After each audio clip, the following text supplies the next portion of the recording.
এই তো সব কাজ শেষ। এখন এই সুন্দর ছোট্ট চারাটা লাগাবো। এটার জন্য এই তো এই বেডটা রেডি করলাম, এর মধ্যে এই চারাটা লাগিয়ে দিব। তো দেখো কত কিউট একটা চারা। তো এটা কিসের চারা কে বলতে পারবা? অবশ্যই বলবা এটা কিসের চারা।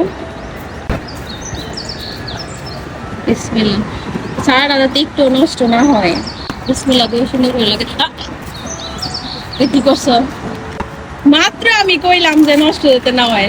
আসলে তুমি কে ইচ্ছা করে বড় গাছ ছিল। আচ্ছা থাক, বড় গাছ মূলেতে হয় ধরো না।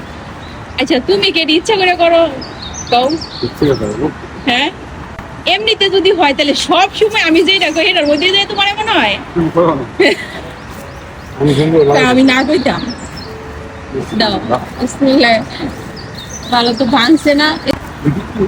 চালো বাইরে হুম কইছে বাড়ায় হুম। না নিচে হয় নিচে কেমন হইব? চাউল না পাই কেমন হইব? না। আরে চালের নিচে পাই। এখন কি তুমি একবার ধরে যাওয়া যেতে না? মশলায় তো চালটা লাগিয়ে দিলাম। এখন এটা এই যে আমার এই সুন্দর মাছের মধ্যে উঠে দেবো।